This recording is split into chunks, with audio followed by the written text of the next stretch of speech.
Hello, good morning friends. എല്ലാവർക്കും സുഖമെന്ന് വിചാരിക്കുന്നു. അപ്പോൾ ഇന്നലെ ഞങ്ങൾ വാങ്ങിച്ചതിൻ്റെ ബാക്കി വന്ന കുറച്ച് കുബൂസുകളാണ്, കുറേ ഉണ്ടായിരുന്നു കേട്ടോ. അപ്പോൾ ഞങ്ങളിത് കളയുണ്ടല്ലോ എന്ന് വെച്ചിട്ട് ഞങ്ങളിത് പുട്ട് ട്രൈ ചെയ്യാൻ നോക്കുക. അപ്പോൾ ഇത് നമ്മൾ മിക്സിയുടെ ഇതിനകത്തിട്ടിട്ട് കുബൂസ് ഞാൻ മിക്സിക്കകത്തിട്ട് ഞാൻ പൊടിച്ചു. അപ്പോൾ പൊടിച്ചപ്പം ഞാൻ ഈ കുബൂസ് മിക്സിക്കകത്തിട്ടിട്ട് നമ്മളിങ്ങനെ പിച്ച് കീറിയിട്ട് കൊടുക്കുക. പിച്ച് ഇട്ട് കൊടുക്കുമ്പം നമുക്കത് തരിയായിട്ട് കിട്ടും. നമ്മളതിങ്ങനെ ഞാൻ മിക്സിക്കകത്തിട്ട് അടിച്ചെടുത്തതാണിത്. ഇതിങ്ങനെ പിച്ചിട്ടിട്ട് നമ്മൾ ജസ്റ്റ് ഒന്ന് അടിച്ചു കൊടുക്കുക.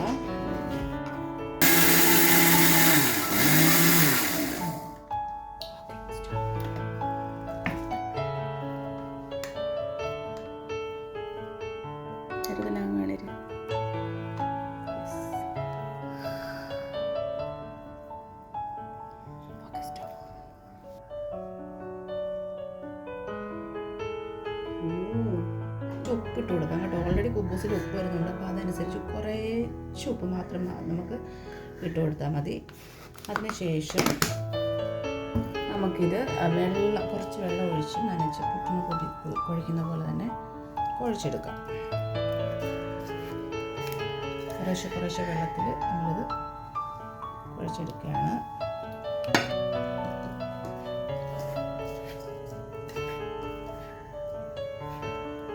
നമ്മളിത് വെള്ളം ഒഴിച്ച് കുഴച്ച് കഴിയുമ്പോൾ നമുക്കിതുപോലെ കിട്ടും. നല്ല തരിതരിയായിട്ട് നല്ല കുബൂസിൻ്റെ പൊടി ഇങ്ങനെ കിട്ടും.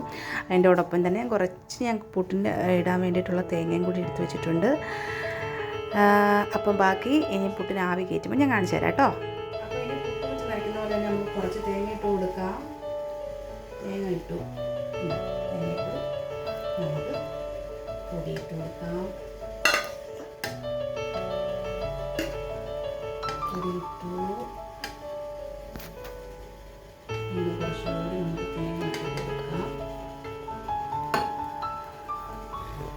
ഇത് നമ്മുടെ പുട്ടുകുറ്റിയിൽ ആവി വരുമ്പോൾ മാത്രമേ നമ്മളിത് വെച്ച് കൊടുക്കാവൂ. ഓക്കെ,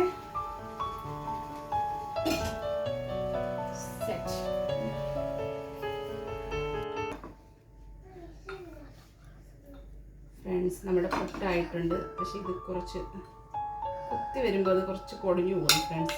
എന്നാ സംഭവം നമുക്ക് മനസ്സിലാവുന്നില്ല. എന്നാലും നല്ല സോഫ്റ്റാണ്. ഇതിപ്പോൾ കുറച്ച് വെള്ളം കുറവിൻ്റെ ആയിരിക്കാം ഇതിങ്ങനെ പൊടിഞ്ഞു പോയത്. എന്നാലും ഈ പുട്ട് നോക്ക്, നല്ല സോഫ്റ്റായിട്ടുള്ള പുട്ടാണ്. ആദ്യമായിട്ടാണ് ഞാനും ഉണ്ടാക്കുന്നത് ഇത്. അപ്പോൾ നമുക്ക് ടേസ്റ്റ് ചെയ്തിട്ട് ഞാൻ പറയാം എങ്ങനെ ഉണ്ടെന്ന് കേട്ടോ. ഓക്കെ.